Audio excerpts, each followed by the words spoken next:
guys, bersama saya lagi dalam Alright Nopa Channel. Kalau semalam YB Johari menyekolahkan MP Larut, Ketua Pembangkang, kerana kebobrokan beliau berkaitan dalam ekonomi.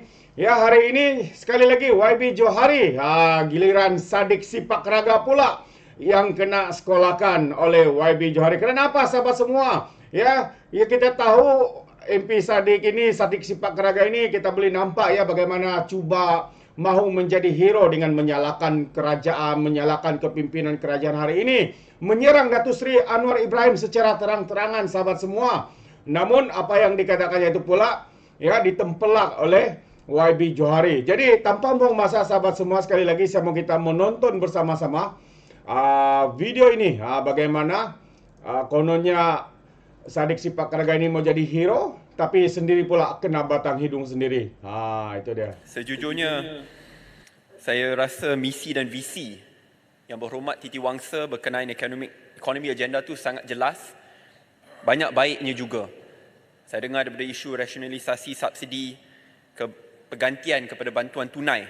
Cuma saya perlu ingatkan bahawa perkara ini ditentang dengan begitu jelas dan oleh pimpinan yang kini berada dalam kerajaan. I cut it short at that lah. Cuma masalahnya timbul, Yang Berhormat, adalah apabila rakyat merasai subsidi dikurangkan, tetapi pada masa yang sama pembaziran diteruskan. Tadi Yang Berhormat Titi Wangsa kongsikan strategi pelaburan. Sebagai contohnya, boosted plantations.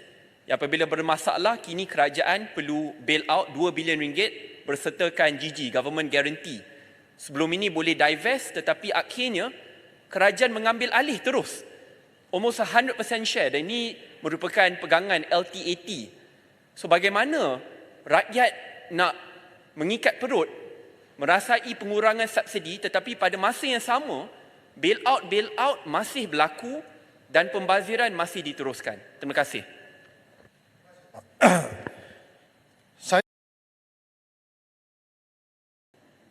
Jadi inilah yang sebenarnya saya cakap tadi, sebenarnya bukan ada salah kerajaan ke apa.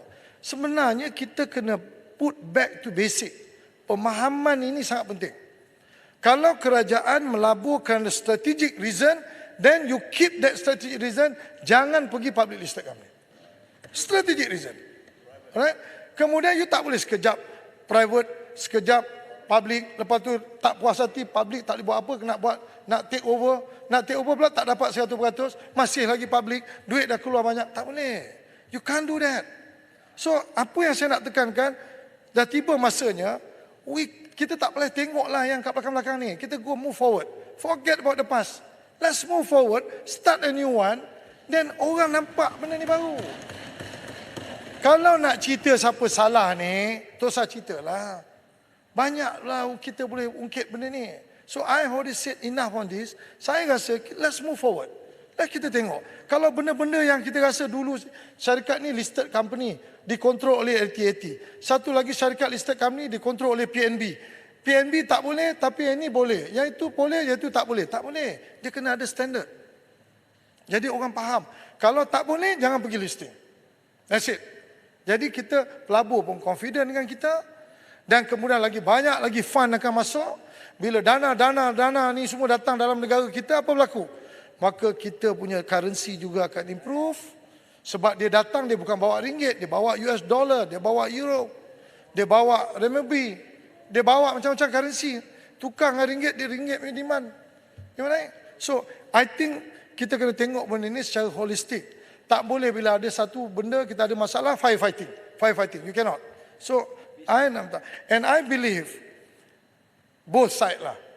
Maknanya sama ada backbencher ke, belah sana ke. I believe kalau satu-satu idea yang kita nak buat, merubah sistem kita yang kita dah stuck 66 tahun, kalau it's good for the future generation, let's do it. Jadi, Datuk Yang Dipertua, saya sekali lagi mengucapkan terima kasih dan saya mohon menyokong rang undang-undang pembekalan 2023. Sekian. Terima kasih Yang Berhormat Titi Wangsa. Berikutnya disilakan Yang Berhormat Indra. Terbaik sahabat semua, itu dia pencerahan yang singkat tapi padu ya dikenakan.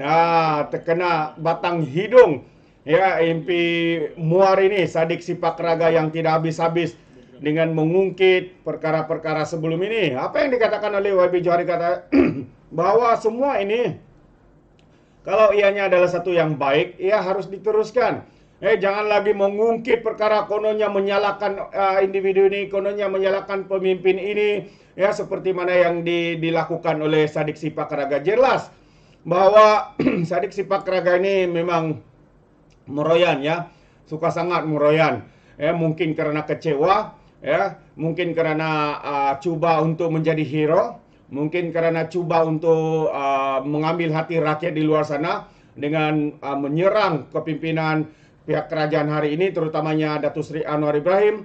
Tapi akhirnya sahabat semua hari ini, kalau dahulu saya juga kagumi pribadi Sadik Sipak Raga ini, tapi hari ini dengan segala perlakuan, dengan segala kenyataan-kenyataan yang tidak bertanggung jawab ini, membuatkan saya semakin muak dengan Presiden Parti Muda ini, yaitu Sadik Sipak Raga. Kalau sebelum ini habis saja pembentangan bajet belanjawan 2024 ini, beliau terus membuat satu kenyataan yang mengatakan kononnya SST ini adalah bayangan kepada GST. Ini adalah satu kenyataan yang tidak bertanggung jawab. Sejak bila pula kerajaan membuat pengumuman bahwa GST itu telah dilaksanakan? Tiada satu pun ya ungkapan daripada Datuk Seri Anwar Ibrahim. Dia hanya mengatakan kononnya SST naik ya kepada 8%, ya seolah-olah ianya adalah sebenarnya bayangan kepada GST, dan ini membuatkan kononnya rakyat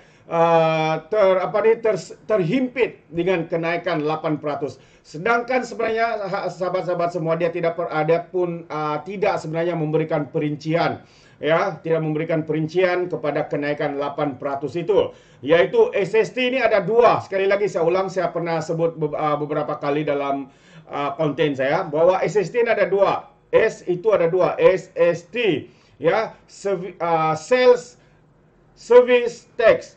Ya, maksudnya ada dua. So, apa yang berlaku dalam kenaikan 8% ini, untuk sales tax, untuk cukai jualan, dia tidak berubah, ya, tidak ada kenaikan, dia sama seperti sebelum ini, kekal sahabat-sahabat semua. Manakala service tax, kalau sebelum ini 6%, sekarang naik kepada 8%.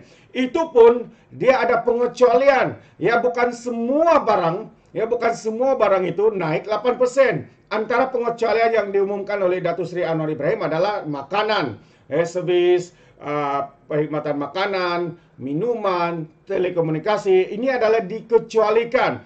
Dan bahan dan servis yang dinaikkan 8% itu adalah barangan mewah. Ya, servis mewah, contohnya ya, menginap ke hotel, makan ke restoran di dalam hotel, ya, pergi tengok wayang, apalagi tiket-tiket konsert dan sebagainya. Itu adalah perkara-perkara yang naik. Maksudnya yang naik kepada 8% itu adalah semua adalah servis-servis perkhidmatan yang mewah. Adakah B40 miskin tegar akan hari-hari menginap ke hotel? Adakah hari-hari mereka akan makan di dalam hotel, restoran mahal-mahal, ya, seperti restoran antarabangsa yang memang mewah dan sebagainya? Adakah orang-orang B40 miskin tegar ini akan makan di tempat ini, akan menginap, check-in di hotel setiap hari? Soalnya tidak mungkin. Ya, dalam sebulan belum tentu mereka menginap di dalam hotel ini.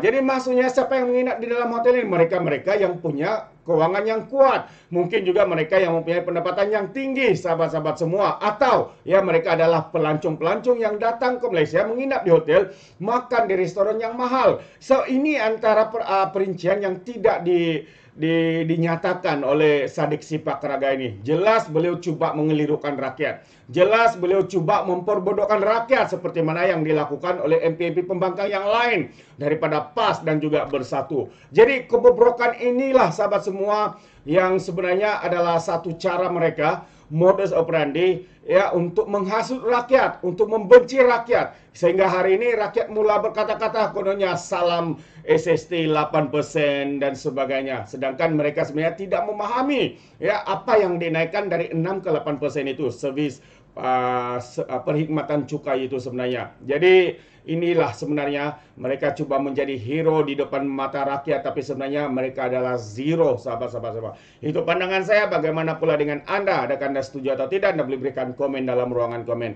Jadi terima kasih, sampai di sini saja. Izinkan saya untuk mengundurkan diri. Dan seperti biasa, peribahasa mengatakan, tapapun kangkap 2 tahun keinginan. Dalam bahasa Melayunya, tepuk dadah, tanya selera. Sekian saja daripada Alright Nampak Channel. Hingga kita berjumpa lagi. Bye-bye.